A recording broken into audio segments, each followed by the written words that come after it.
مگر قاضی صاحب کو انصاف ابھی تو پسند نہیں آیا. دیکھتے ہیں کہ آگے قاضی صاحب جو ہے وہ کیسا انصاف ڈیمانڈ کرتے ہیں. لیکن سب سے انہونی یہ ہوئی کہ انصاف بانٹنے والے کے ساتھ جب انصاف ہوا تو اسے لگا کہ اس کی عزت تار تار ہو گئی ہے. اس وقت جو ہے اس بیکری کو سیل کر دیا گیا ہے, انتقام کی حد ہے, اور دیکھتے ہیں کہ اس کے اوپر آگے کیا بڑی ڈیولپمنٹ ہوتی ہے. مگر دوسری جو بڑی اہم خبر ہے وہ خبر بھی قاضی صاحب سے متعلق ہے. قاضی صاحب کہہ رہے ہیں کہ جی میں جو مخملی فرش ہے میں اس سے نہیں اتروں گا, میں آئینی عدالت بنوا کے چھوڑوں گا اور اس کا جج بن کے چھوڑوں گا. اور حکومت کا بھی بظاہر یہی موڈ ہمیں نظر آ رہا ہے کہ حکومت یہی کرے گی.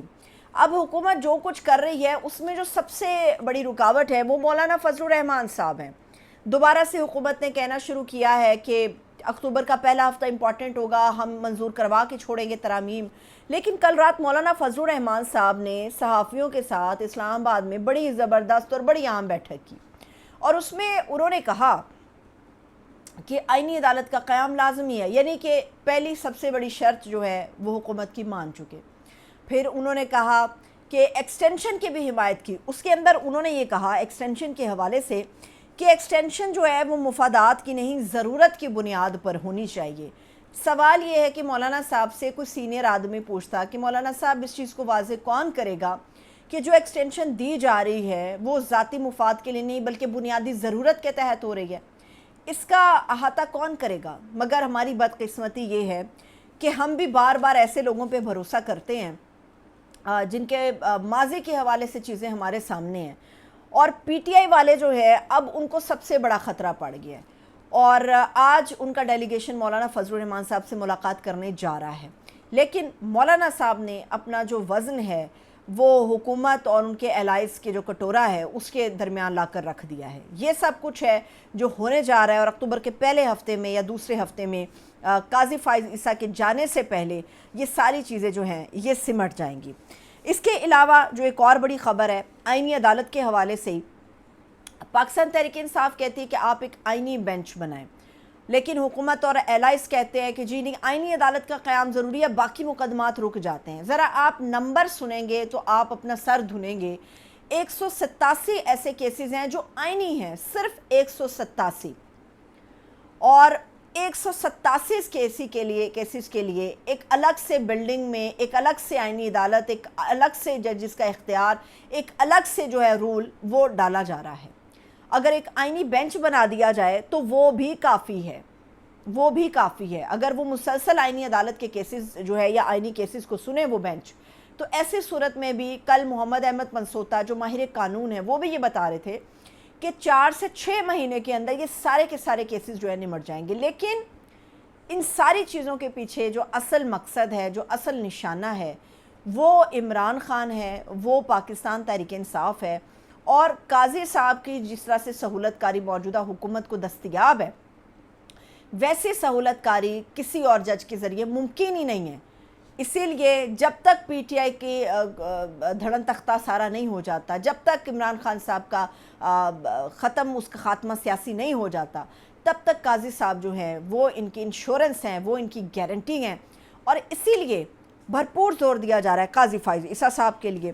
پھر ایک آخری بات, وہ بات یہ کہ آئی ایم ایف نے کل رات ایک بڑی اچھی خوشخبری تمام پاکستان کے لیے سنائی.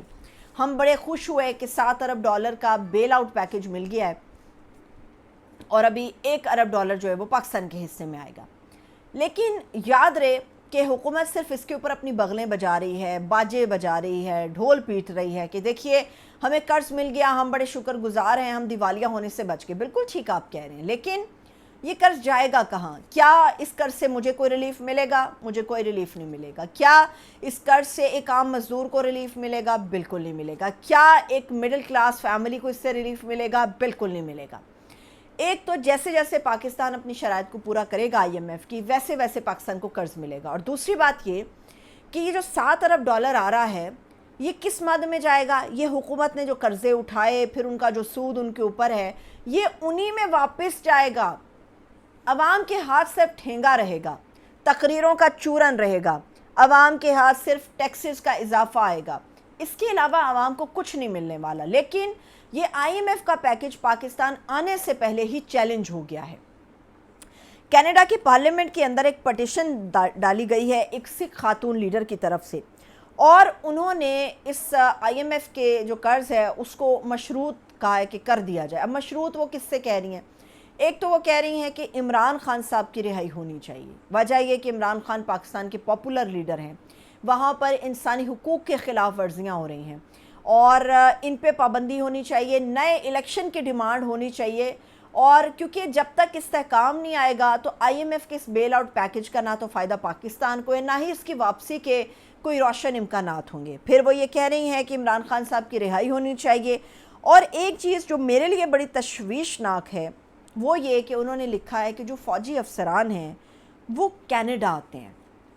اب وہ کس حیثیت میں یہ باتیں کہہ رہی ہیں؟ کیا وہ یہاں پر شفٹنگ کے حوالے سے ان پہ پابندی کی بات کر رہی ہیں یا کوئی اور معاملات ہیں؟ یہ تو جب وہ پٹیشن کا پورا ایک متن ہمارے سامنے آئے گا تو اس کے بعد کلیئر ہوگا، لیکن پاکستان کو پیسے ملنے سے پہلے یہ چیلنج ہو گیا ہے بیل آؤٹ پیکج، اور اب کینیڈین پارلیمنٹ کیا اس کو انٹرٹین کر پائے گی یہ ابھی دیکھنا باقی ہے، اور عوام کے لیے حکومت کیا لے کر آئے گی وہاں سے جہاں پر ہماری موجودہ لیڈرشپ گئی ہوئی ہے، یہ بھی دیکھنے کی بات ہے۔ تب تک کے لیے مجھے اجازت دیجیے، اپنا خیال رکھیے، خدا حافظ۔